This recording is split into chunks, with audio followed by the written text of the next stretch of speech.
मेरे चैनल में आए मुझे सुन रहे सभी श्रोतागणों, इस चैनल में आने के लिए मेरी तरफ से आप सभी को ढेर सारी शुभकामनाएं।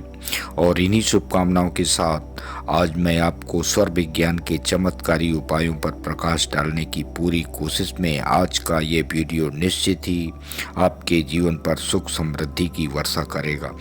तो दोस्तों, सबसे पहले हम यह जान लेते हैं कि मन में उठे विकारों को कैसे दबाएं या कैसे शांत करें।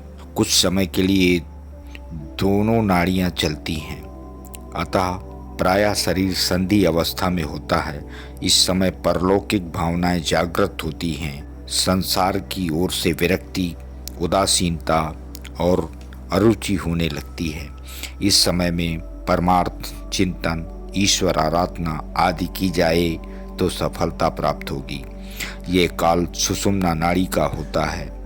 इसमें मानसिक विकार दब जाते हैं और आध्यात्मिक भाव का उदय होता है।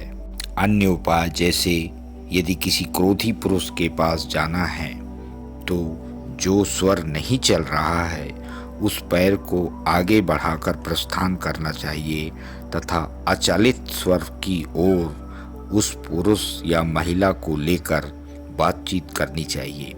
ऐसा करने से क्रोधी व्यक्ति के क्रोध को आपका अवचलित स्वर का शांत भाग शांत बना देगा और मनोरथ की सिद्धि होगी। गुरु, मित्र, अधिकारी, राजा, मंत्री आदि से वाम स्वर से ही वार्ता करनी चाहिए।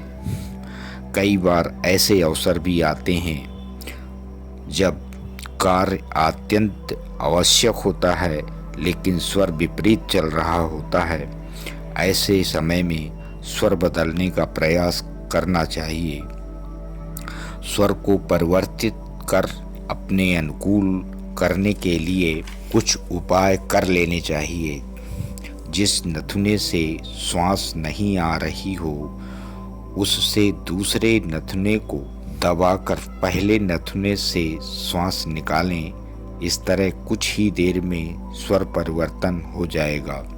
घी खाने से वाम स्वर और शहद खाने से दाहिना स्वर चलना प्रारंभ हो जाता है। गंभीर, शुभ, विवेकपूर्ण कार्य, स्थायी कार्य, दान, निर्माण, वस्त्र धारण, आभूषण, दवा लेना, मैत्री, व्यापार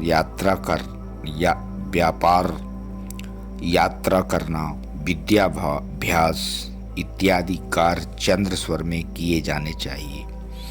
उत्तेजना जोशपूर्ण कार्य जैसे युद्ध, मधुपान, खेल, व्यायाम इत्यादि सूर्य स्वर में करने चाहिए। इस प्रकार दैनिक कार्य करते समय उपर्युक्त अनुसार स्वर ध्यान किया जाना चाहिए। सुषुम्ना स्वर संधि अवस्था होती है। इसमें उदासीनता बनी रहती है। इस स्वर में चिंतन, ईश्वर आराधना जैसे कार्य करने चाहिए। अन्य कार्य इस स्वर के दौरान हो तो परिणाम अच्छे नहीं आते, असफल होते हैं। सूर्य स्वर में पाचन शक्ति बढ़ती है। भोजन के पश्चात यह स्वर चलना चाहिए। सोते समय चित्त होकर नहीं लेटना चाहिए। इसमें सुषुम्ना स्वर चलता है जिससे नींद में बाधा पड़ती है। अशुभ डरावने स्वप्न आते हैं। कहीं प्रस्थान के समय चलित स्वर वाले कदम को बढ़ाकर रखना चाहिए। कई बार कार्य करने के दौरान विपरीत स्वर चलता रहता है, तब निम्नानुसार स्वर को अनुरूप बनाया जा सकता है। अचलित स्वर वाले नथुने को अंगूठे से दबाकर चलित स्वर से श्वास खींचें व अचलित स्वर से छोड़ दें। कुछ समय तक ऐसा करने से स्वर की चाल बदल जाएगी। सुबह उठते समय यदि दाहिना स्वर चल रहा हो तो आप दाहिने पैर को बढ़ाकर उतरें और यदि बायां स्वर चल रहा हो तो बाएं स्वर को बढ़ाकर उतरें। वैसे पुरुषों का दाहिना स्वर चलना शुभ होता है और महिलाओं का बायां स्वर चलना शुभ होता है। घर से निकलते समय ज्योतिषियों के अनुसार यदि किसी यात्रा को शुभ और सफल बनाने के लिए हमेशा घर से निकलने के समय विशेष ध्यान रखें। यदि आपकी नासिका का दायां स्वर चले तो अपना दायां पैर पहले निकालें और बायां स्वर चल रहा हो तो अपना बायां पैर घर की देहरी से पहले निकालें।